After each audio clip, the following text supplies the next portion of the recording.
제2장 제 할 일만 한 군병. 계획대가 나를 애워싸네요.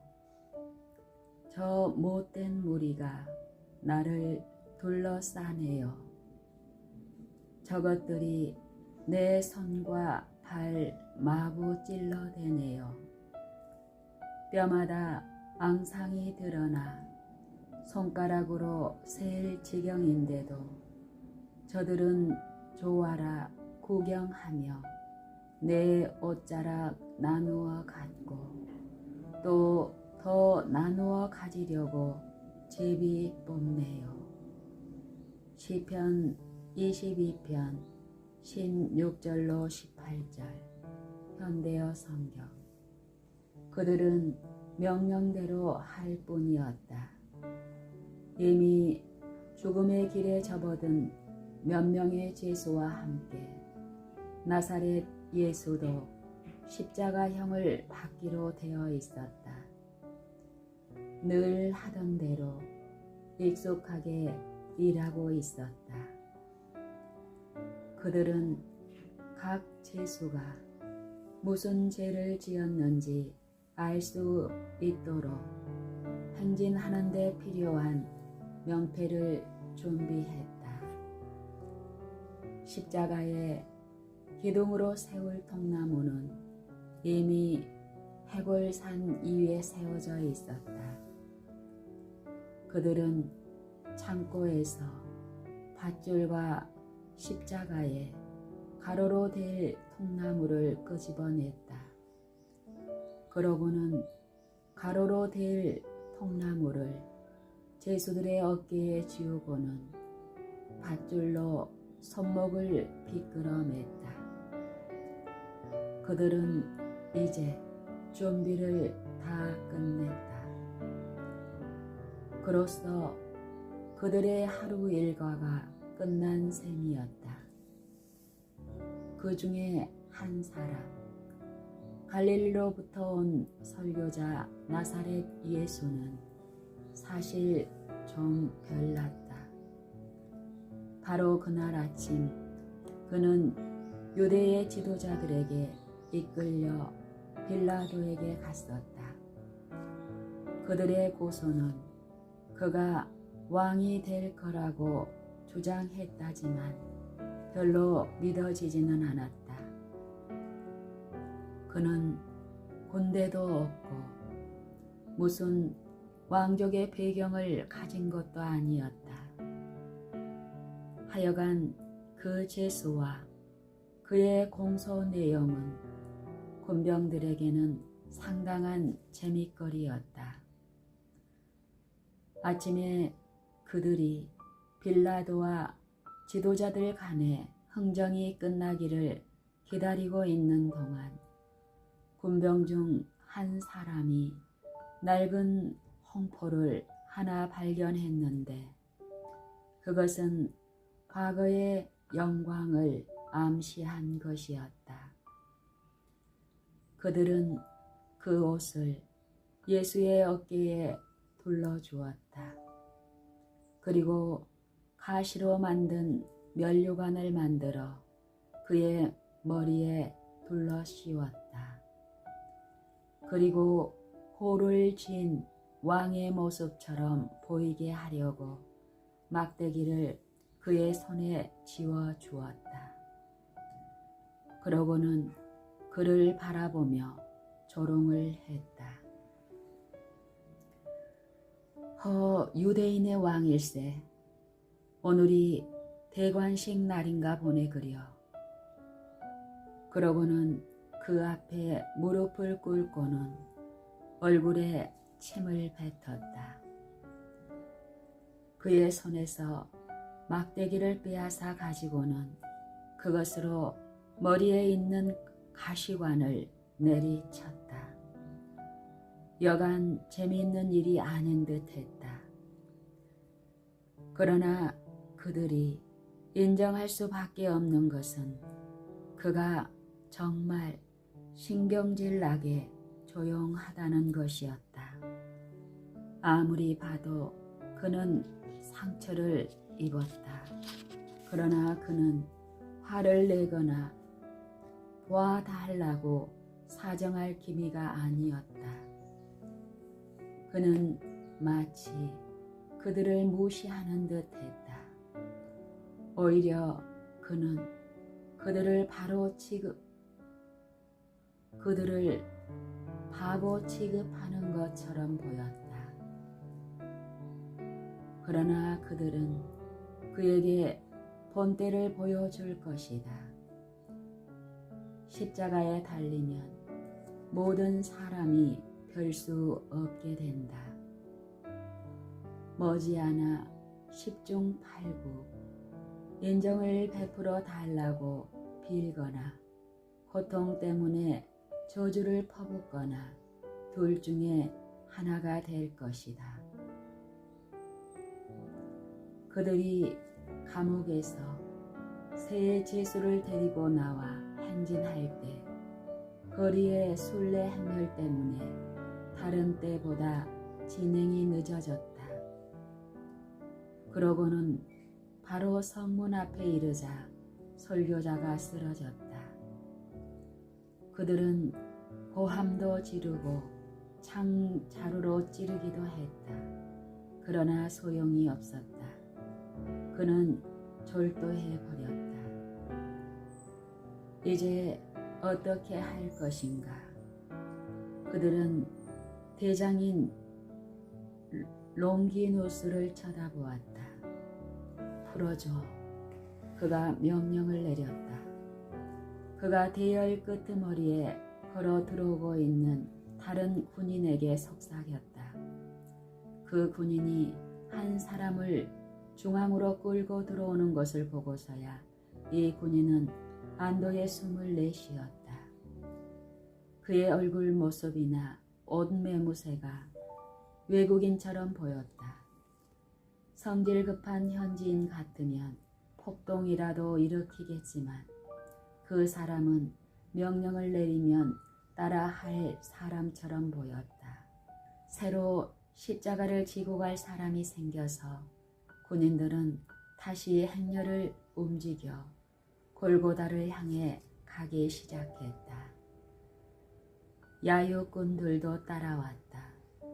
군병들은 그냥 그날 자기들 임무 수행에 끼어들지만 않는 한 별로 신경 쓰지 않았다.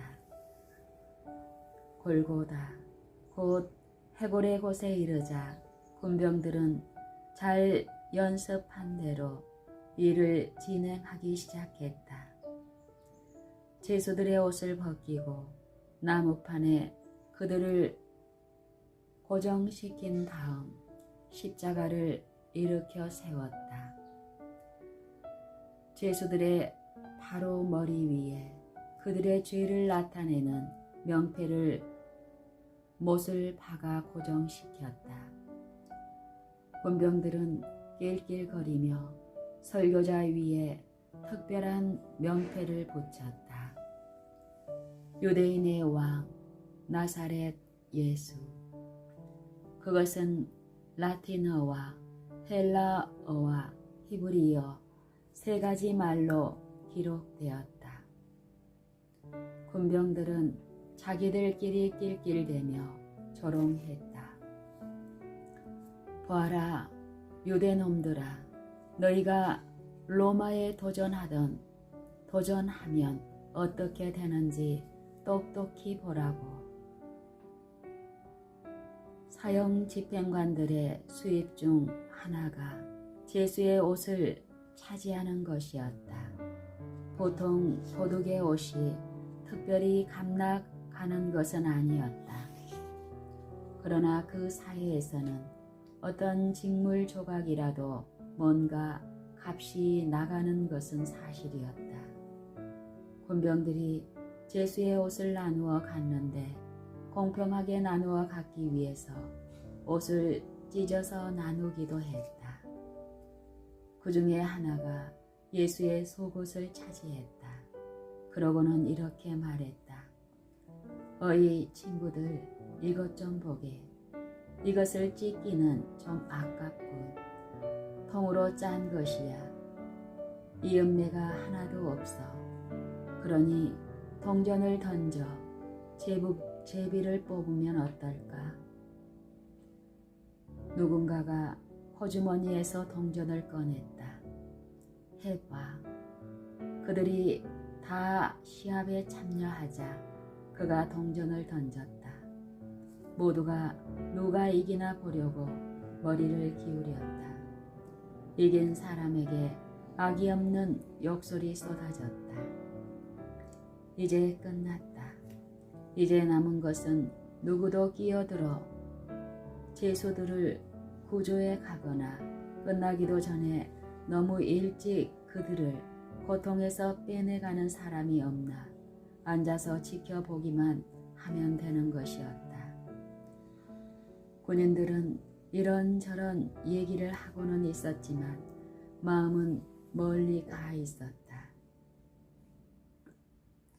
어떤 사람은 그의 부대가 안디옥을 지날 때 거기서 열렸던 격투기를 생각하고 있었다. 다른 두 사람은 매달 보름에 로마의 콜로세움에서 열리는 전차 경주 이야기를 하고 있었다. 또 한 사람은 헤롯의 궁전에서 보았던 무희에 대해서 계속 이야기하고 있었고, 또 다른 사람은 그의 집과 가족에 대해서 이야기하고 있었다. 이 드라마에서 담당할 그들의 역할이 그때로부터 거의 1000년 전에 미리 기록되어 있었다. 그들이 못을 받고 옷을 차지하기 위해서 제비를 뽑을 것도 기록되어 있었다. 내 겉옷을 나누며 속옷을 제비 뽑나이다. 시편 22편 18절. 그들이 세상 최대의 드라마에서 중요 역할을 하고 있었지만 그 군병들에게는 그저 매일 하는 일상적인 일이었다. 그들은 하나님의 아들이 세상을 구원하기 위해서 자신의 목숨을 바치는 것을 바라보면서도 그저 그들에게 보이는 것은 벌거벗은 죄수들이 서서히 숨이 멎어가는 광경이 전부였다. 십자가에서 몇 발자국 떨어진 곳에 앉아 농담하며 수다를 떨며 그저 일상적인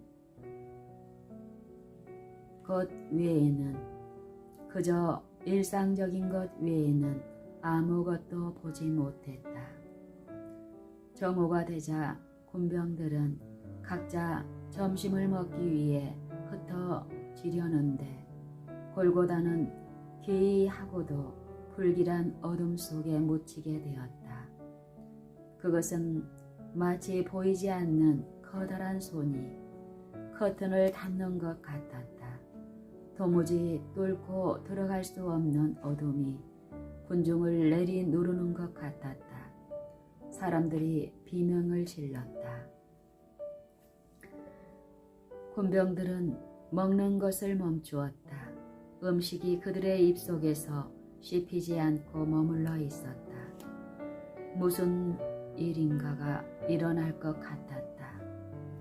군중의 비명 소리가 암흑을 메우고 마치 그들이 예루살렘으로 도망가려는 것처럼 길을 더듬고 있었다.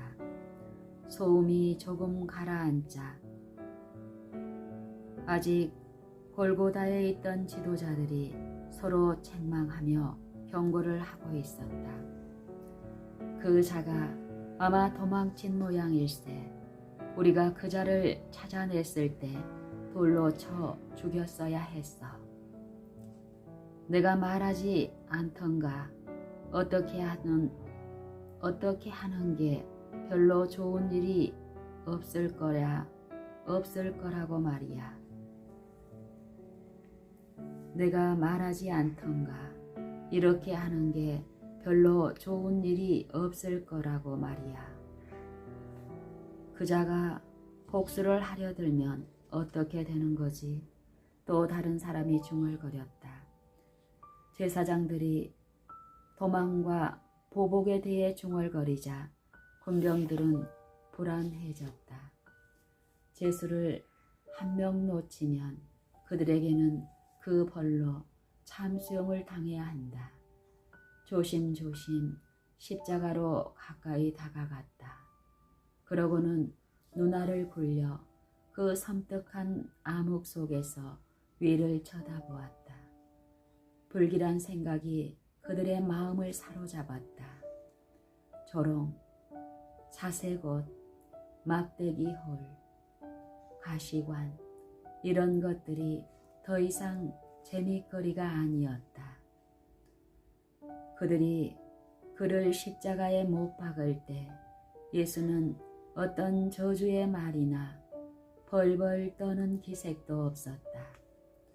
그는 그들에게 저항하지 않았고 낙심한 것 같지도 않았다. 그는 뭔가 엄청난 누군가가 곁에 있는 것처럼 대단한 어떤 청중이 그들이 하는 모든 것을 지켜보고 있다는 것을 눈치챈 것처럼 행동했다. 그가 십자가에 못 박히기 위해 양팔을 벌렸을 때 그것은 단지 집행자의 명령에 따르는 것이 아니라 천상의 어떤 대본에 따르는 것처럼 자발적으로 응했다. 백조 대낮에는 그에게 별 관심을 가질 만한 게 없었다. 그저 더럽고 피투성이고 완전히 맥 빠진 제수일 뿐이었다. 그러나 지금 짙은 어둠 속에서 군병들은 그 설교자가 자기들을 노려보고 있다는 느낌을 지우려고 길을 쓰고 있는데도 정신을 혼미하게 하는 두려움을 어쩔 수 없었다. 그들의 의지와는 반대로 그들은 얼마 전 그 설교자가 외치는 소리를 기억했다. 아버지여, 저희를 사하여 주옵소서. 자기의 하는 것을 알지 못함이니이다. 누가복음 23장 34절. 그들은 이전에 제수들로부터 이런 말을 들어본 적이 있었다. 도대체 이 사람은 누구란 말인가? 그저 별 수 없는 정신 나간 성자 중에 한 사람일까? 그런 사람은 주변에 수도 없이 많았다. 아버지여, 저희를 사하여 주옵소서. 라니 저들이 무슨 용서를 받아야 한단 말인가? 저들은 그저 명령에 따라 할 일을 할 뿐이 아닌가? 이 친구가 왕이 되려는 계획을 성취시키지 못한 것이 무슨 군병들의 잘못 때문이란 말인가? 저들을 용서해 달라고 하나님께 비는 이 사람은 도대체 무슨 생각을 하고 있는 사람이란 말인가? 그가 그런 말을 할 때 군병들이 생각하고 있는 것이 이런 것들이었다. 이 이상한 어둠 속에서 그들의 모든 신경은 이 신비한 어둠에서 오는 압박감을 이겨내기 위해서 길을 쓰고 있는데 그들의 머릿속에 울리는 소리가 있었다. 빌라도는 이 사람에게 사형을 선고하고 십자가 형장으로 보낼 때 이 사람을 누구라고 생각했단 말인가? 이 왕 때문에 이런 어둠이 내리고 있다는 생각을 지우려고 해도 소용이 없었다. 어둠 속에서 군인들이나 골고다에 있는 어떤 사람도 매달려 있는 도둑들을 안중에 두고 있는 사람은 없었다. 이 왕과 어둠이 도대체 왜 어떻게 관련이 있다는 것인지 도무지 알 수가 없었다.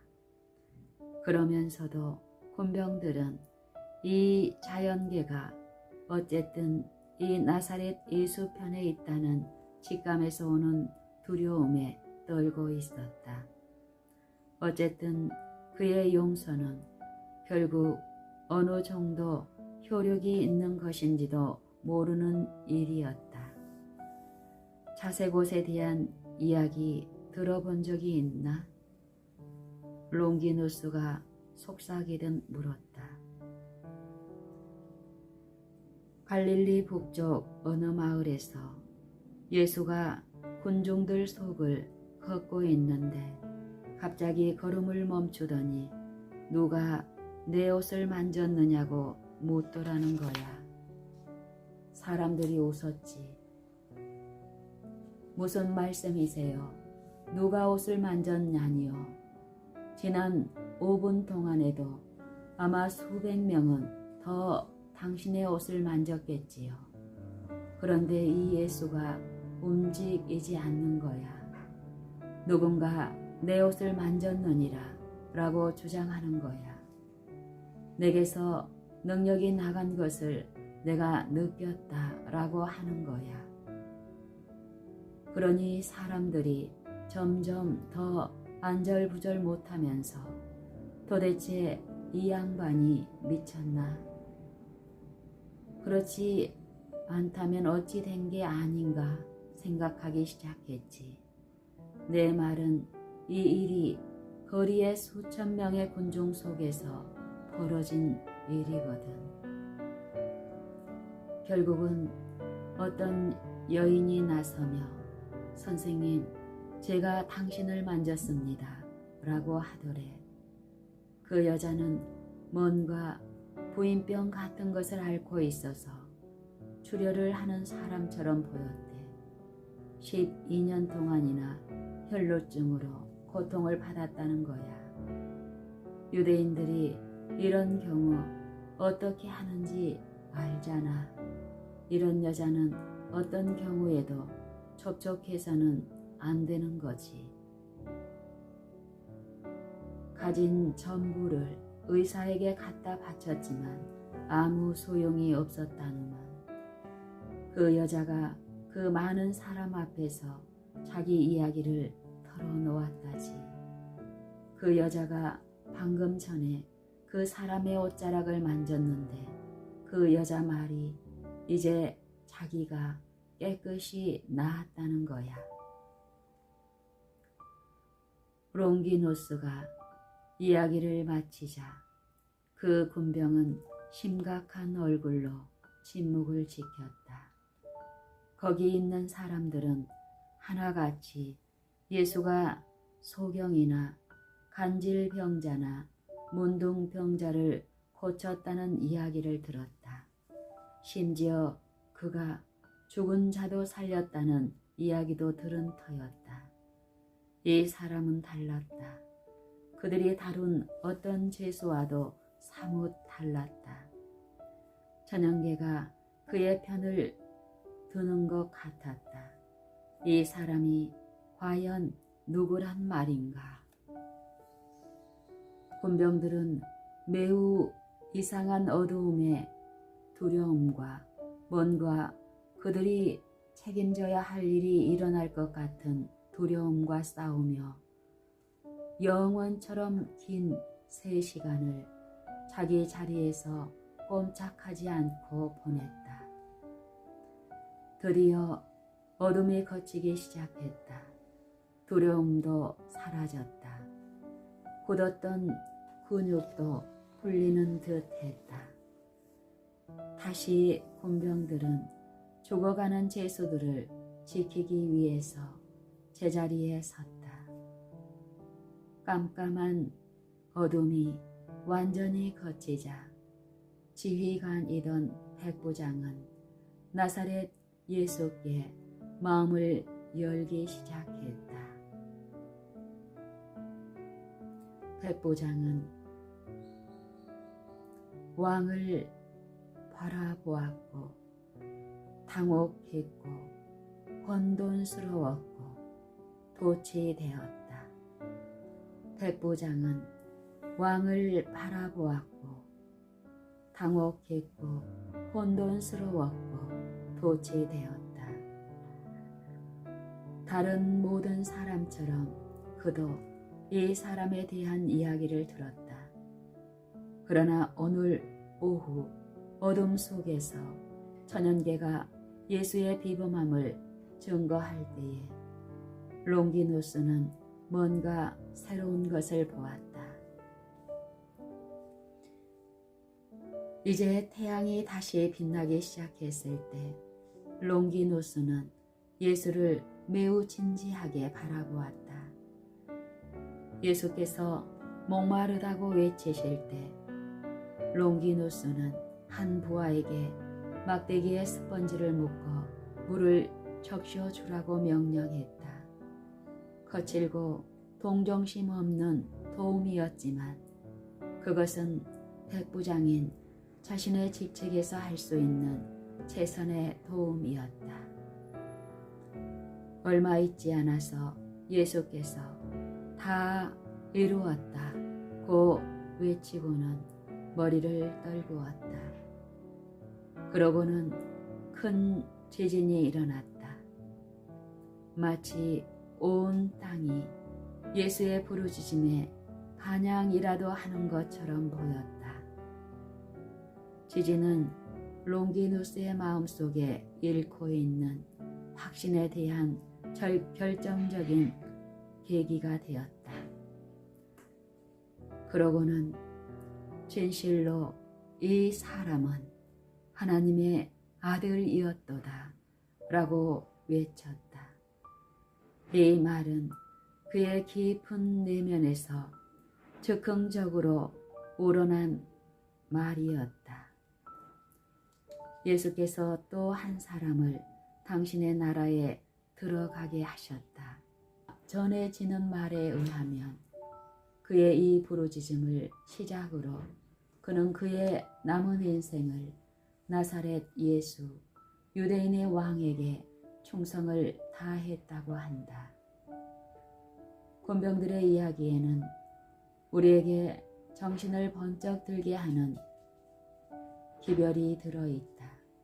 그들은 예루살렘 거리에서 그를 따라오며 우는 여인들에게 말씀하실 때 예수의 이음을 목격했다. 예수께서 십자가에 못 박히기 위해 그의 팔을 펼쳤을 때 그의 신비하고도 거대한 어떤 운명에 당황하기도 했었다.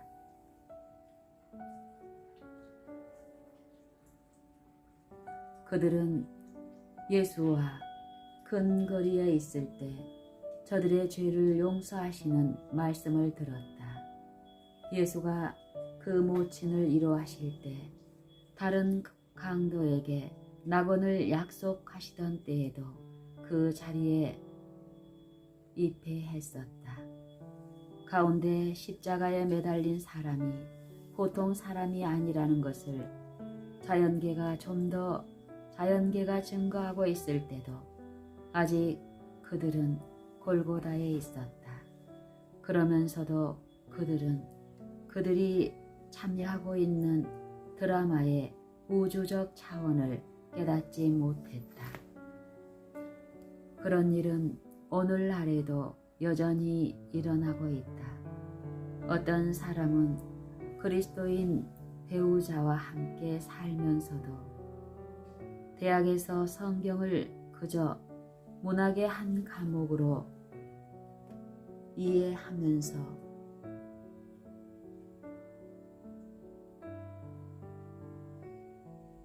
요세미티나 그랜드 캐니언의 장엄한 광경을 보면서도 하나님의 능력이나 위엄에 대해서는 여전히 눈을 감은 채 살고 있다. 그러나 하나님의 가까운 임재를 깨닫지 못하는 이런 실수는 소위 말하는 무신론자들만의 문제는 아니다.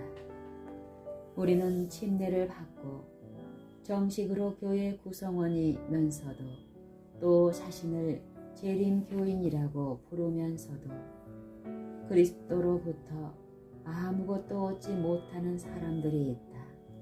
우리는 성만찬에 참여하면서도 예수의 옷을 얻기 위해서 제비 뽑던 군병들 이상으로 아무것도 얻지 못하는 사람들이 있다. 우리는 울창한 숲속에서 하나님의 신비나 높은 산들 위에 나타난 하나님의 장엄함에 둘러싸이기도 한다. 우람한 참나무, 설탕 단풍나무, 삼나무, 잎사귀 진 사이프러스 나무가 하나님의 뛰어난 지혜를 외치고 있는데도 그 나무들을 만드신 창조주를 보지 못한다. 예수께서는 침례를 통해 교회 생활을 통해 성만찬 예식을 통해 자신을 나타내 보여주신다. 천연계를 통해서도 자신을 표현하신다. 어떤 의미에서 그분은 이런 우리 믿음의 상징적 표현 속에서 우리가 그분의 옷자락을 만지도록 우리를 초청하고 계신다. 만지고 치료받으라고 우리를 부르신다. 만지고 치료받으라고 우리를 부르신다. 예수께서는 천연계의 기이함과 신비로움 속에 자신을 내보이신다. 이런 것들 속에서 분별력이 있다면 그분의 옷자락을 만지고 치료받을 수 있다. 우리는 그저 관중의 한 사람으로 예배에 참여할 수 있다. 우리는 찬양대에 서서 찬양을 멋있게 할 수도 있다. 우리는 오르간 연주자가 볼륨을 너무 높게 잡았다거나 너무 느리다거나 너무 소리가 크다거나 너무 현실에서 동떨어져 자기 도취에 빠져 연주한다고 비판할 수도 있다. 우리는 설교자가 좀 더 호감이 가고 좀 더 자극적인 설교를 해주기를 기대할 수 있다. 우리는 폐회하고 나서 음악이나 설교나 사교적 분위기에 대해서 분석할 수 있다. 그러면서도 우리는 우리가 하나님의 면전에 있다는 것을 까맣게 잊어버릴 수 있다. 갈릴리에서부터 예수를 따라오던 군중이나 십자가 밑에 쭈그리고 앉아있던 군병들처럼 단지 하나의 구경꾼에 지나지 않는 사람이 될 수도 있다. 거룩한 상징들은 오직 마음이 열려있는 사람들에게만 하나님을 보여줄 수 있다. 우리는 하나님께 대한 관심을 개발시킬 필요가 있다.